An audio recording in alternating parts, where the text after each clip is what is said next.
Here we go, Unit 3, test review. Let's dive in. For 6x to the 5th plus 18x to the 7th plus 11, which of the following statements is true? Sounds like there's going to be one of them, but you never know. The degree of the polynomial is 5. Well, the highest power is always what determines the degree. So no, the degree is 7. So that's a The polynomial is in standard form. That's not true. Standard form is when you have the polynomial in descending order. So that's a no. Polynomial is a binomial. Binomial means 2. That would look like this, like x to the 4th plus whatever, 7. Well, we got 1, 2, 3 terms. That makes it a trinomial. So that's a no. By process of elimination, we know D's got to be the right answer, but let's read it. The leading coefficient is 18. Well, this is the highest powered term, and I'll go to here because I just erased it. So there it is. There's the leading coefficient. So once you put it in standard form, it's whatever's the leading coefficient. So that is true. All right. So number 1, done. Let's check out number 2. So this one's kind of interesting. Starts out by saying the graph of function f is shown. So this is f. Now if you look at it, because it's got 2 bumps, you know it's f of x equals x cubed kind. Because remember, a cubic equation always has 2 bumps. And so we start there and we're like, okay, let's eliminate some. Well, that's cubic, cubic, cubic, cubic. So we cannot eliminate any of our options based on that clue. It says use the zeros and the turning points of the graph to find the turning points didn't help us. So that's kind of a useless point because of our options. Now, if this was x to the 4th, we know that x to the 4th would have 3 turning points. So we could eliminate that, but as you can see, we don't have anything like that. This is a little bit misleading because it's saying use the zeros, and my brain would go to this and this because zeros technically are x-intercepts. But I'm going to point your attention to this one, which is your y-intercept. Now, I don't want to confuse you, but these x-intercepts, if you notice, that would be 1, 0. This one right here would be -1, 0.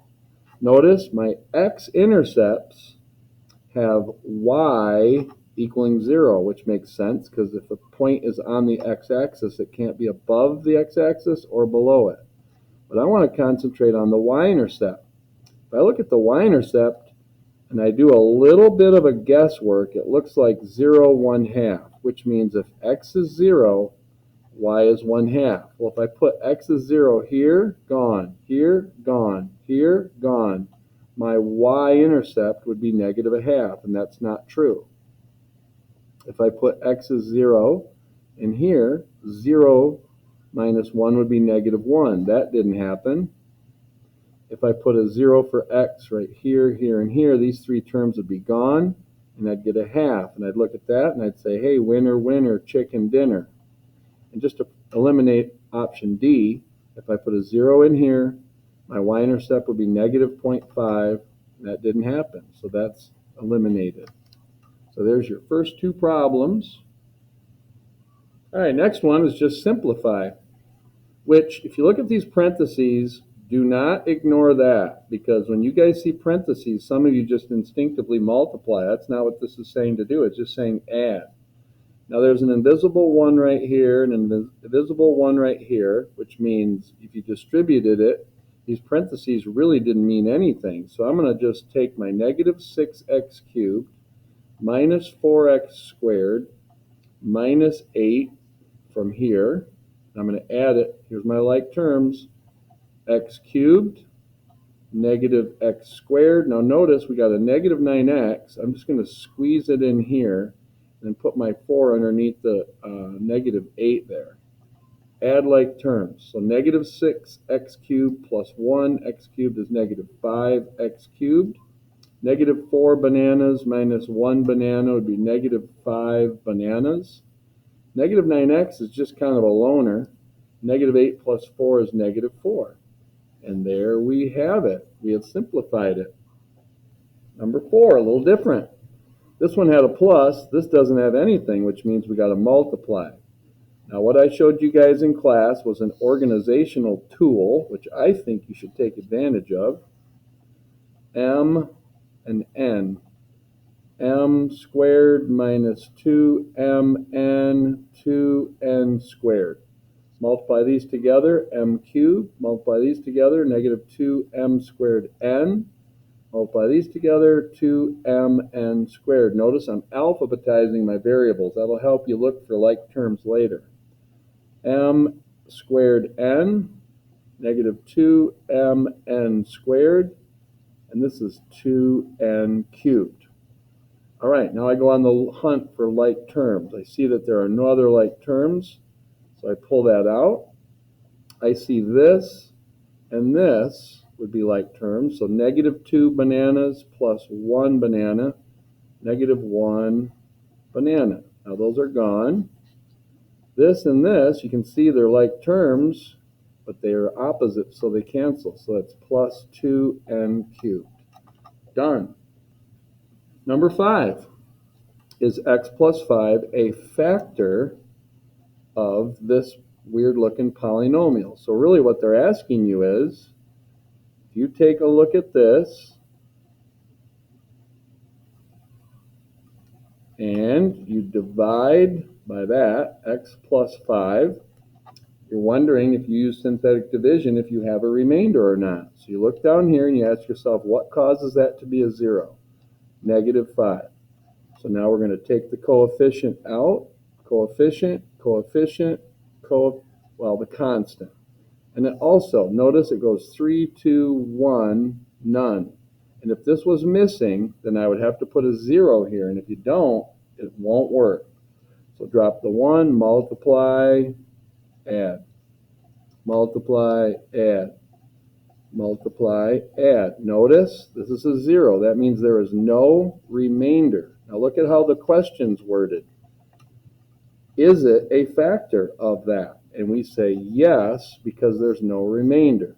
It says, if so, yes it is, write p of x as a product, which means multiply the two factors. Well, the first one is x plus 5. Now remember, I told you, what the heck is this?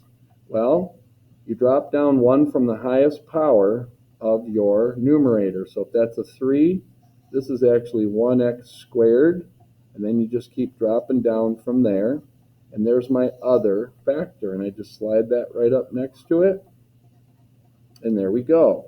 What does that mean? It means if I actually took the time to multiply this by this, I'd get this. Just like 10 over 2 equals 5. I multiply these two together, I get that. This times this would give me my crazy looking numerator there. All right, so in class, we had to cut number 6 out because solving these polynomial functions, number 6 there, just took a little extra time, but I'm still going to hold your feet to the fire because we've got our good friend Desmos. So I'm going to show you what I mean in a minute. So give me a second. All right, so here we are sitting at Desmos, and as you can see, I know it's going to be a little blurry, but number 6 there, I've typed in that particular polynomial function to Desmos, and we're going to take a look at this. And the first question says, use it to complete the following. F is blank on the intervals -3 to -2. So that means from here, -3 to -2. Notice it's above the x-axis. So I'll write these answers in later, but I'd fill in that first spot and say, oh, and we also have to check out from 0 to 1. So from 0 to 1, both of those chunks are above the x-axis, so I would put the word positive in that little space. Now let's check these windows out. -infinity to -3. So that means from way over here all the way to -3, you see it's underneath the x-axis, so that would be negative. Then it says from -2 to 0, that's also under the x-axis, so that's all negative. And then from 1 all the way to the right, it's underneath the x-axis, so that is decreasing. The second answer would be decreasing. That would be negative. Sorry about that, you guys. Now, this says f is something on the intervals from -2.6. Let's find that. So -2.6 would be right about there. Well, that's almost -3, but let's just take a look. -2.6 all the way to -1. So that would be from about here to here to -1. So from here, we got to go from here.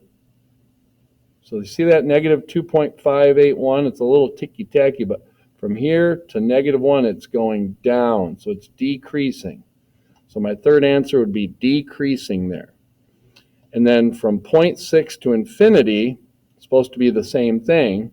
So from 0.6, which would be right about, let's see where that is. Yeah, so right about here it says 0.581 there for my x value. So a little bit further would be about 0.6. All the way to infinity, it's also decreasing, always down. So that's my answer for my third blank.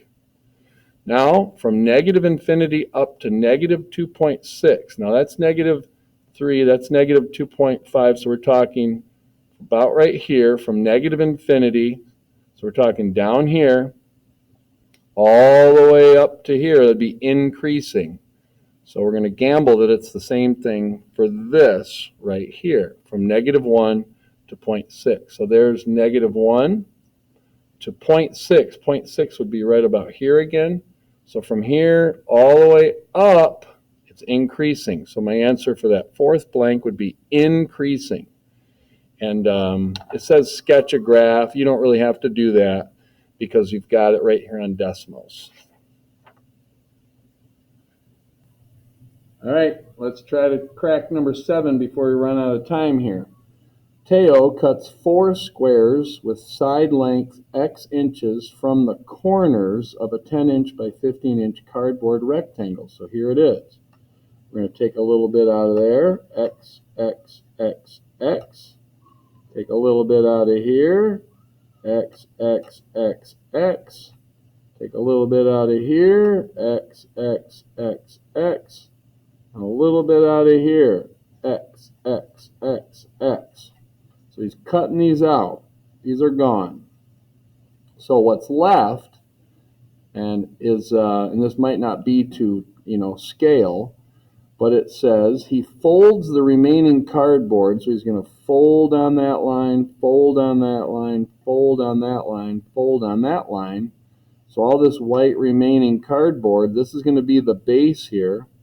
He's going to make a tray that's x inches high. So this becomes the height, the height, the height, the height, the height, the height, the height, and the height. So he folds it up. Now I can't really draw this, so you're going to have to use your imagination.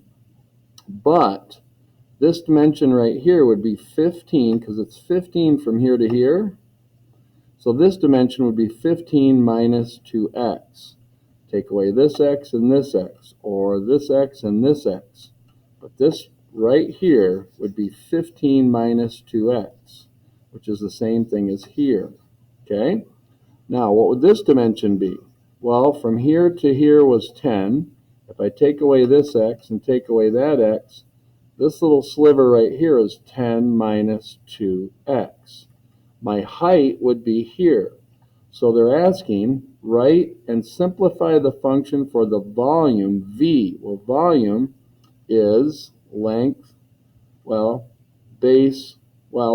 times width times height, if you want to look at it that way. So the length would be 15 minus 2x. Well, I'm running out of time. I'll finish this and then we'll have to go to part 2. The width would be 10 minus 2x, and the height would be x. We'll finish this on part 2.